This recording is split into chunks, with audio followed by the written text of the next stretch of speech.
Escuchas Brain to Brain, el podcast de psicología y neurociencias para entender la mente y el comportamiento humano.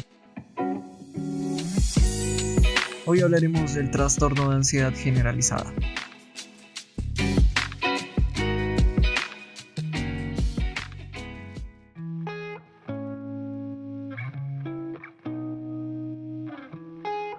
Hola, bienvenidos y bienvenidas a un nuevo episodio de Brain to Brain.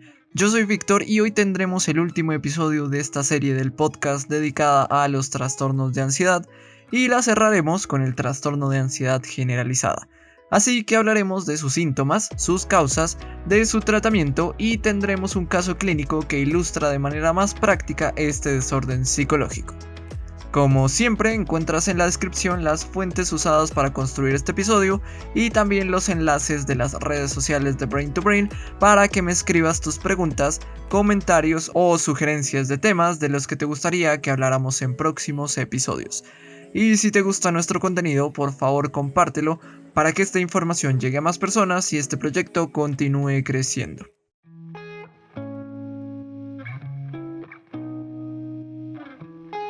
Una de las capacidades cognitivas más importantes que tenemos y que hemos desarrollado los seres humanos es el anticipar y pronosticar ciertos escenarios en el futuro. Al utilizar esta habilidad somos capaces de crear planes para enfrentar dificultades venideras, podemos prevenir exponernos a ciertos riesgos y nos permite ejecutar acciones para conseguir metas a largo plazo. Por lo tanto, podemos decir que lo que conocemos como preocupación, a pesar de que nos causa sensaciones displacenteras, es algo que nos ha sido muy útil. Sin embargo, tal y como sucede con muchas otras cosas, la preocupación llevada al extremo puede causarnos graves problemas. En realidad, cuando las preocupaciones son improductivas, se producen indiscriminadamente y en lugar de movilizarnos hacia buenos resultados, nos paralizan, podríamos estar hablando de un caso de trastorno de ansiedad generalizada.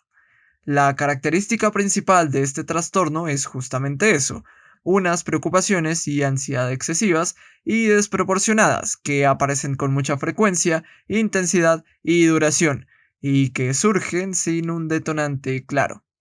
Una persona con trastorno de ansiedad generalizada invertirá gran parte de su tiempo preocupándose por gran cantidad y variedad de circunstancias, como por ejemplo las responsabilidades en el trabajo, el estado de salud propio o el de alguien más, o la seguridad de las personas que conforman su hogar. Y estas preocupaciones son tan desmedidas y tan desgastantes que interfieren con las actividades cotidianas de las personas, ya que las hacen perder la concentración de las tareas que tienen que realizar.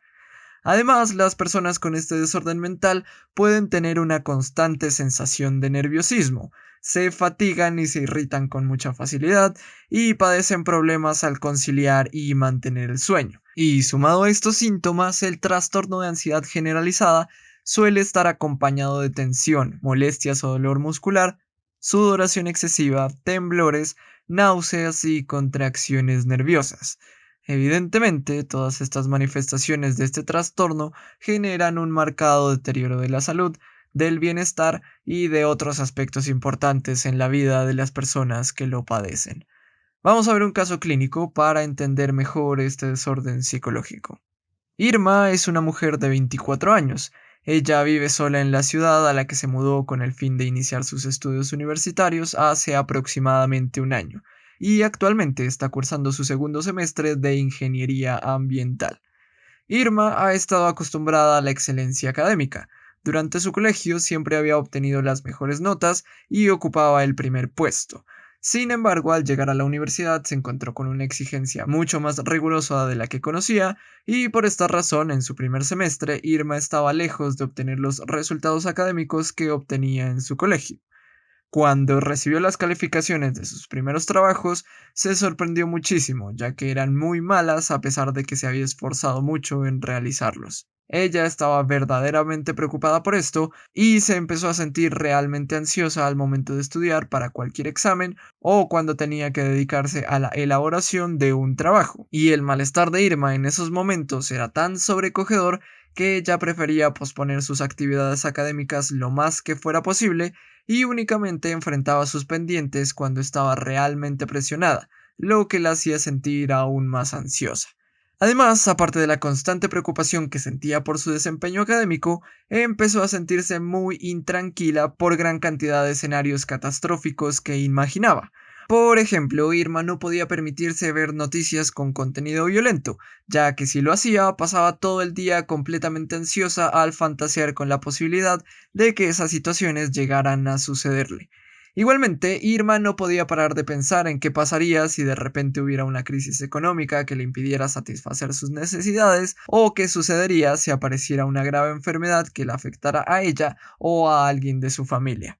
Estas preocupaciones se presentaban de manera tan frecuente y con una intensidad tal que hacían que Irma no pudiera concentrarse en sus clases o a la hora de estudiar, o incluso ni siquiera podía prestar atención al momento de tener una conversación, por lo que sus compañeros la notaban tensa y distraída. Todo esto ocasionaba un gran malestar psicológico y una reducción en su calidad de sueño. Ella casi no conseguía dormir y si lo hacía al día siguiente se sentía como si no hubiera descansado absolutamente nada. Al final del semestre su desempeño académico se había visto tan afectado que Irma pasó a prueba académica, lo que evidentemente la hizo sentir aún más ansiosa. Por lo tanto, al iniciar su segundo semestre las cosas no fueron diferentes. Ella se sentía cada vez más ansiosa, presionada y su desempeño académico no mejoraba para nada.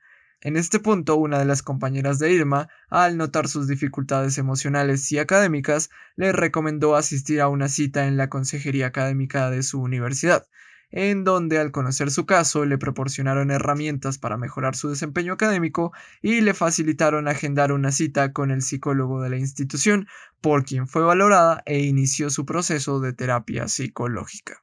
En este caso podemos considerar el diagnóstico de ansiedad generalizada, ya que Irma ha visto afectada su salud y su bienestar debido a la ansiedad y a las preocupaciones desmedidas que surgen a partir de distintas fuentes.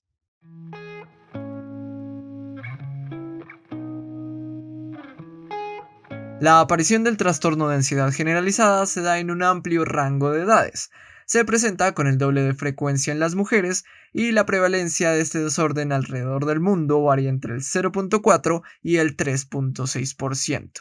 Se ha encontrado que el desarrollo de este trastorno de ansiedad se produce debido a factores ambientales y también a factores fisiológicos.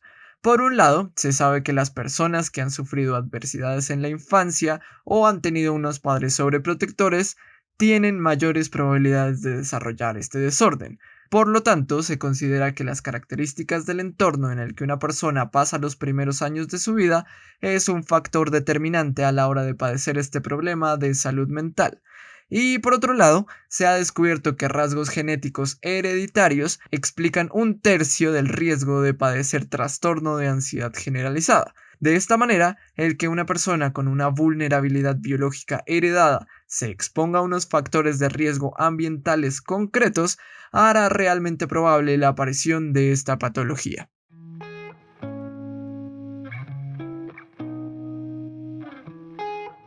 Para el tratamiento del trastorno de ansiedad generalizada existen dos tipos de tratamiento, el farmacológico y la terapia psicológica. En el tratamiento farmacológico, las benzodiazepinas son los medicamentos más recetados, y la evidencia indica que tienen un efecto favorable pero modesto y en el corto plazo. Y estos medicamentos, como muchos otros fármacos psiquiátricos, tienen ciertos riesgos, como por ejemplo deficiencias en el funcionamiento motor y cognitivo, ya que algunas personas al consumir benzodiazepinas no parecen estar muy alertas en su vida cotidiana. Además, estos medicamentos producen dependencia psicológica y física, haciendo que sea muy difícil dejar su consumo. Por lo tanto, el uso óptimo de las benzodiazepinas es el corto plazo, es decir, una semana o dos, para intervenir en un evento estresante o una crisis temporal. Por otra parte, se utiliza terapia psicológica para el tratamiento del trastorno de ansiedad generalizada y se ha encontrado que los tratamientos psicológicos tienen los mismos beneficios que el tratamiento farmacológico a corto plazo y son mucho más efectivos en el largo plazo. En específico, la terapia psicológica cognitivo-conductual y terapias basadas en mindfulness han demostrado resultados realmente positivos en la intervención de este desorden, ya que reducen significativamente los síntomas y mejoran la calidad de la vida de las personas que lo sufren. Estas terapias poseen técnicas que permiten a las personas crear espacios seguros para que, en lugar de evitar sus preocupaciones y las situaciones que les causan ansiedad, puedan enfrentarlas y de esa forma creen aprendizajes a nivel emocional.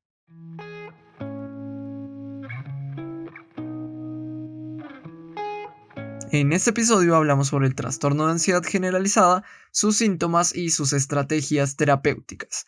Con este episodio terminamos nuestra serie dedicada a los trastornos de ansiedad. Muchas gracias por acompañarme durante una serie más del podcast. Espero que hayas aprendido mucho sobre este tipo de desórdenes mentales y, como siempre, la recomendación es que si crees que alguien que conoces está lidiando con alguno de estos problemas, lo mejor es que se busque ayuda profesional y probablemente con la asistencia adecuada se logrará superar este tipo de dificultades.